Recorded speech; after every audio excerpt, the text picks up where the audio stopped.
Namaste. This year we are celebrating 75th year of independence with the theme Azadi Ka Amrit Mahotsav.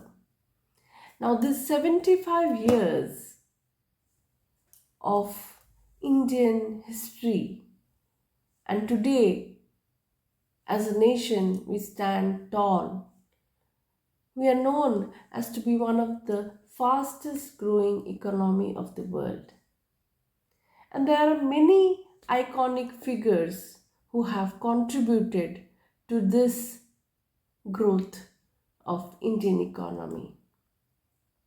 And today I'm going to share you a very inspiring story of one such iconic figure who is an inspiration not only to Indians but is a global figure.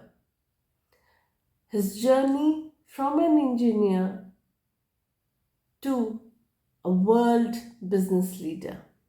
So let's hear it out and let's know the undying spirit, the undying attitude that he had.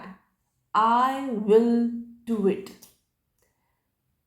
This line and this spirit that he had within him made him from an unknown figure to a global figure. So let's hear it out.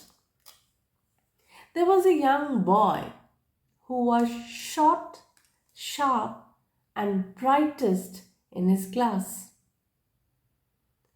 The problems of mathematics and science always attracted him. His seniors took his help to solve the problems both in maths and science. He could have gone unnoticed easily in the crowd, but the questions related to mathematics and science brought that spark in his eyes. He came from a poor but an educated family.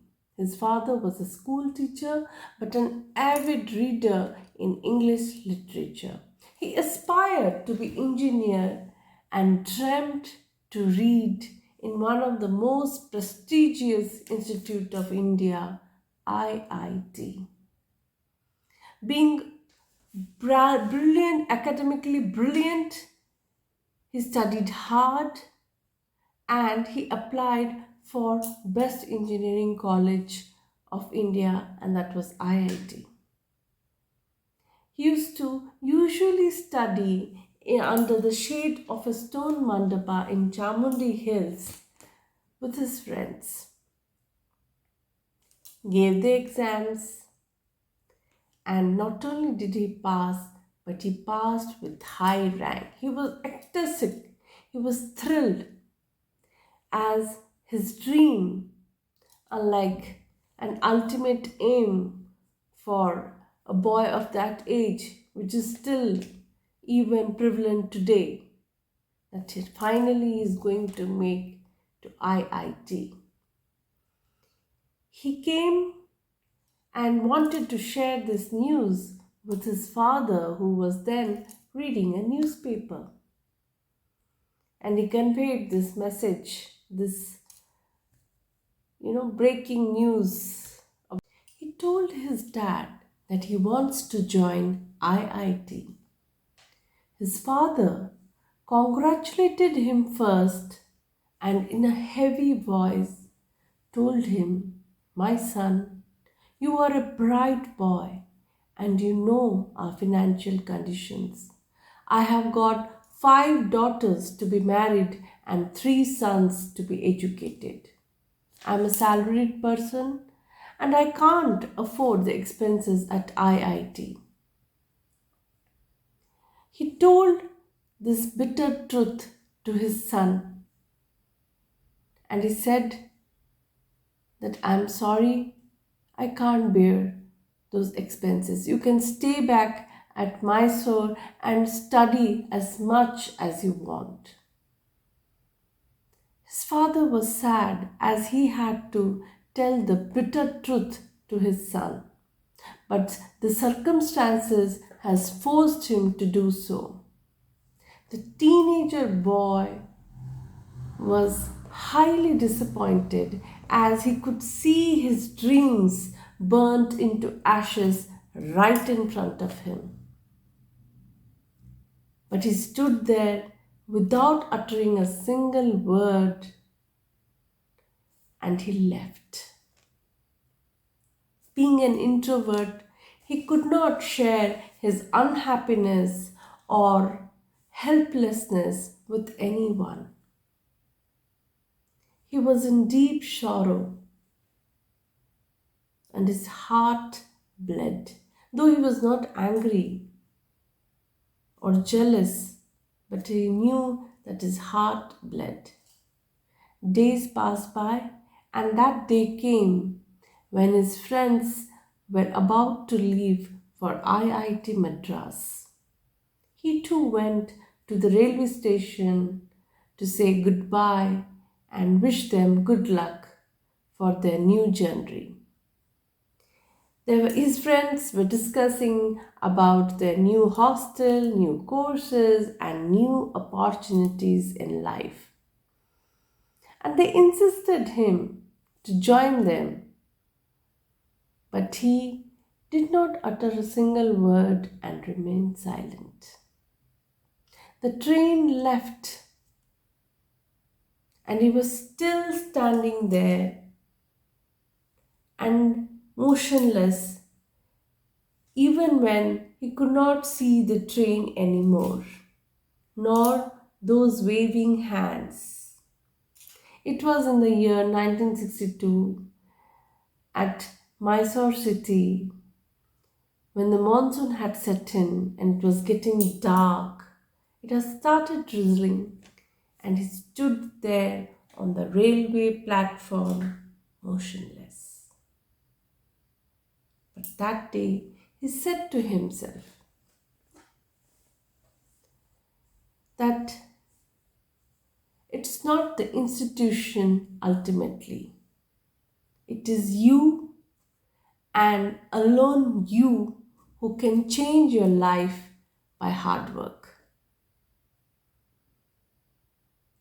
And he said that people, students study in IIT, do well and do good and do great things and big things in life. But it's not the institution, it's you and only you. Probably he was following the philosophy of Bhagavad Gita.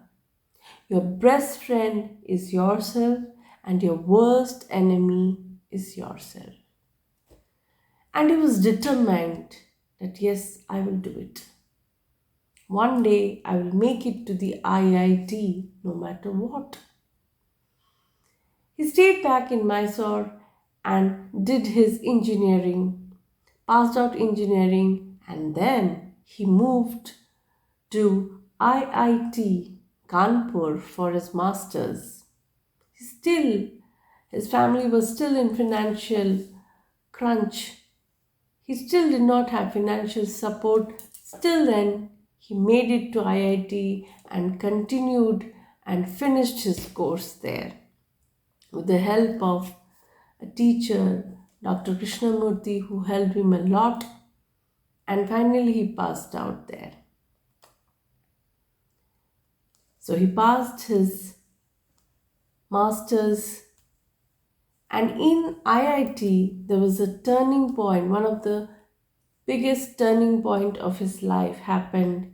He was following electrical engineering. He did his BTech in Mysore in electrical engineering, and that's what he was doing. The masters also in electrical engineering in IIT Kanpur. But one seminar of 15 minutes changed his thought process, changed his life.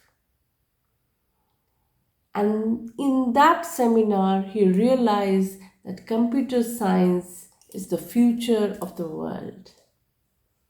And he chose to follow that line. He changed his stream from electrical engineering to computer science and he passed on his masters. He did his masters in computer science. And he joined IIM Ahmedabad as chief system programmer. There he learned a lot, but still he was not satisfied because the dream of being an entrepreneur, the dream of setting his own company was still burning within him. He went on and started his own company, Softronics, but in just 1.5 years, it failed. That did not stop him. He went ahead, went to several countries, tried to learn different culture, different things, and then he came back, joined Patni because he had to also settle in life, Patni in Pune, and also settled down, married, got married. But still, that dream was there and that passion was burning from inside.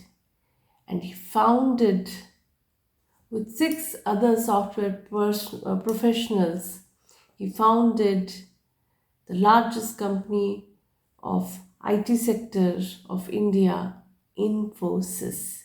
In 1981, he founded Infosys with just a capital investment of 10,000 rupees, which was given by his wife Sudha Murthy.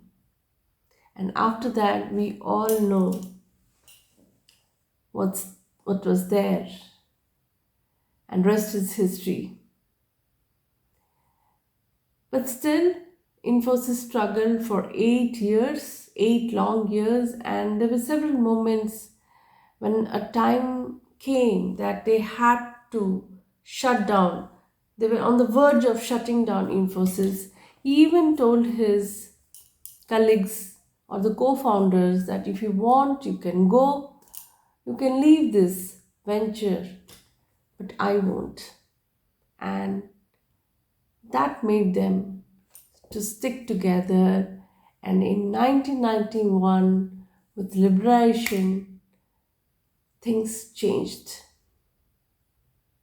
And rest is history. We all know Nagavara Ramarao Narayan Murthy and his journey from just rupees 10,000 to $10 billion.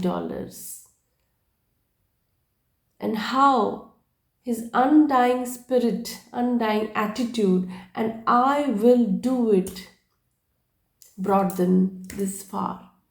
So he's a role model for all of us. And there's a lot to learn from his life, that nothing can stop if we are really passionate about our dream. If you really want to achieve something, it's only and only your hard work, dedication, and that dream that never allows you to sleep. So, this was the inspiring story of the father of IT industry, and he was none other than Nagavara Ramanao Narayan Murthy. Hope this story helps you and inspire you in whatever you have dreamt and to achieve in life. Jai Hind. Happy Independence Day.